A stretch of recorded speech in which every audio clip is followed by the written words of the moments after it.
मोहब्बत। आज कॉलेज पहुंचने पर रजत मेरे पास आया और उसने मुझसे कहा, टीना, मैं तुमको बहुत पसंद करता हूँ, तुमसे प्यार करने लगा हूँ। इससे पहले वो कुछ और बोलता, मैंने उसको बहुत ज़ोर से डांट दिया। बिना उसकी पूरी बात सुने मैं वहाँ से चली गई। रजत मेरे साथ ही पढ़ता था। अब उसका मुझे देखना, रास्ते में मुस्कुराना, मुझसे बात करने के बहाने ढूंढना, जैसे वो मुझे भूल चुका था। मैं भी खुश हो गई कि चलो इससे पीछा छूटा। लेकिन कुछ दिनों बाद दिल में एक अजीब सी बेचैनी होने लगी। उसे खोने का एहसास होने लगा, पर अब क्या करूं? जब भी उसे देखती वो नजरें चुराकर चला जाता, जैसे अब मैं उसके लिए कुछ नहीं थी।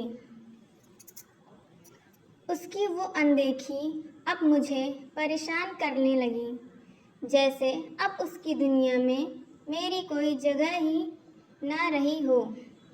फिर कुछ दिनों तक तो वो कॉलेज में दिखाई ही नहीं दिया। उसको देखने के लिए मैं बेचैन होने लगी। आज मेरी सहेली का जन्मदिन था। मैं पार्टी में पहुंची। मैंने उसे देखा तो मेरा दिल धड़क उठा। वो भी पार्टी में आया था। एक अजीब सी तकलीफ हो रही थी। वो किसी और के साथ बात कर रहा था, मुस्कुराते हुए, हंसते हुए। शायद वह आगे बढ़ चुका था। उस पर बहुत गुस्सा आ रहा था। उसकी मुस्कान देख मैं सहम सी गई थी। वो किसी और के साथ था और मेरा दिल जैसे बुझ सा गया। मैं तुरंत ही पार्टी से घर वापस आ गई। उस दिन के बाद मैं कई दिनों तक कॉलेज नहीं गई और ना ही घर से बाहर निकली। पेपर नज़दीक आ रहे थे, इसलिए कॉलेज के लिए रेडी हो गई। क्लास ख़त्म कर मैं लाइब्रेरी के लिए निकल दी।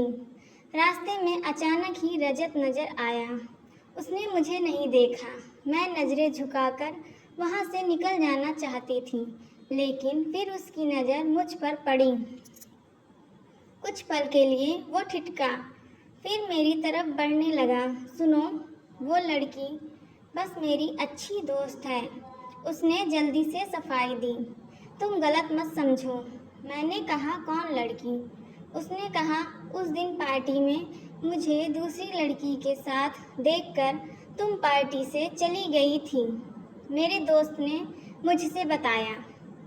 मैं तुरंत पार्टी से बाहर आया, पर तुम जा चुकी थी और तुम बहुत दिनों से कॉलेज भी नहीं आ रही थी। मैं तुमसे मिलना चाहता था। मैंने रजत से कहा, क्यों मिलना चाहते थे? फिर वो बोला, मैं सच्ची में तुमसे बहुत प्यार करता हूँ और मैं ये भी जानता हूँ कि तुम भी मुझसे प्यार करने लगी हो। इतना सुनते ही मेरी आंखों से आंसू निकलने लगे। मेरे बिन कुछ बोले ही मेरी आंखों ने सब कह दिया। उसने मेरे आंसू पोंछे और हंसते हुए बोला, तुम तो रोते हुए बहुत ही गंदी दिखती हो।